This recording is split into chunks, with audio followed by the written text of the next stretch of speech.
There are several types of cooperative learning, each designed to help students work together and reach their goal in different ways.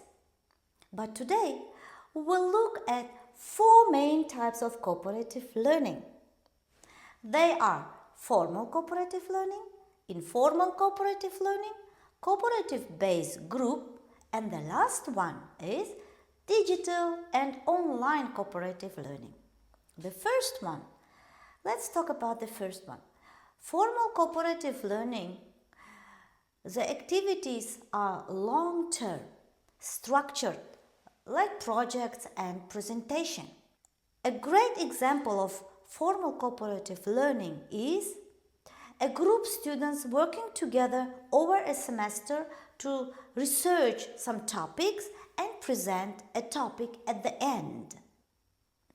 Informal cooperative learning is short-term activity that lasts only a few minutes or one class.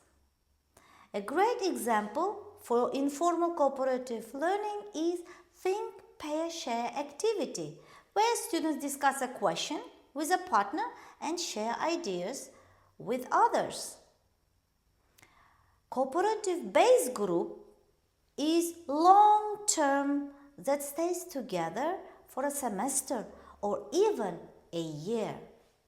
A great example of cooperative-based group is study group at universities and institutes where students collaborate not just for a year but for the entire 4 years. Cooperative-based group is long-term groups that stay together for a semester or a year. It's a great example of cooperative-based group is study groups at universities and institutes where students collaborate not only just for a year but for the entire 4 years of study, because such study groups should regularly meet to help each other review and understand course material.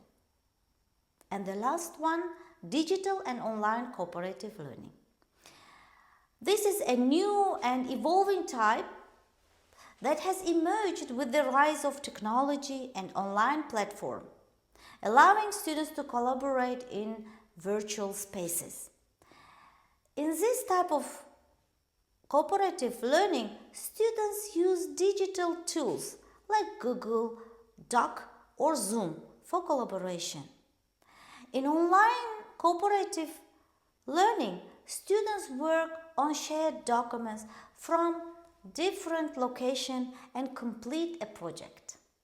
Now, let's talk about key elements of cooperative learning. According to Johnson & Johnson 2009, there are 5 key elements which is needed for successful cooperative learning. The first one, positive interdependence. The second, individual and group accountability. And the third one, promotive interaction. And the next, social skills. And the last one, group processing. Now let's define and talk about positive interdependence. The idea that while working in group, one student's success depends on the success of entire group. Students perceive that they are linked with each other. They cannot succeed unless everyone does his or her part. You sink or swim together. This is best done by assigning roles to each member of the group. And here are some possible roles for cooperative learning tasks, where everyone has a role in the group. Roles such as a leader, recorder, an encourager help balance participation. For more options of these possible roles, you can stop the video and read on your own. What does individual and group accountability? In groups, each member is responsible for their part, and group members hold each other accountable. For example, students present group work and one member is chosen at random to explain the group's idea. In cooperative learning, there are no hitchhikers. Everyone should contribute. Each individual's performance is essential in some way. And sometimes one person is chosen at random to explain the group's work. While students do assignment together, one member's task may be picked and graded for the whole group. It's important to remember that cooperative learning focuses on collaboration, not just grading. You can have students sign off on their roles, rate each other's participation, and even use alternative ways to access without grading everything that happens in class. Promotive interaction. As I mentioned above, human interaction always enhances learning. Face-to-face discussions encourage deeper understanding because they expose students not to just their thoughts, but a variety of thoughts and perspectives. Social skills. Students practice interpersonal skills like active learning, paraphrasing, and giving feedback. Groups can assess their social skills by reflecting on how well they communicate and collaborate.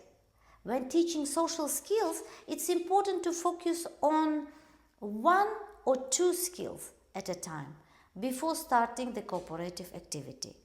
This way you can monitor their use during the task and reflect on them afterward.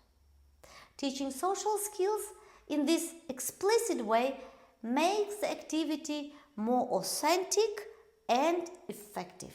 And now let's talk about the last key element, group processing. It's always important for groups to review their work and discuss how they can improve for the next time.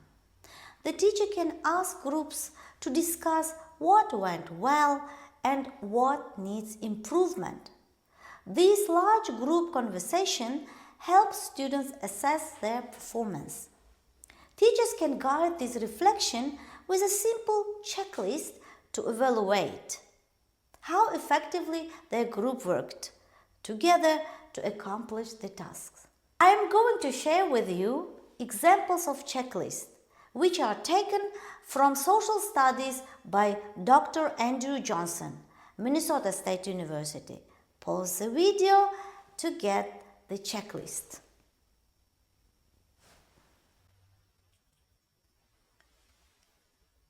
In conclusion, by understanding these types and elements of cooperative learning, we can see how this approach helps students not only improve academically, but also develop essential teamwork and communication skills. In the next video, we will explore how to effectively implement these strategies in the classroom. So, stay tuned for more.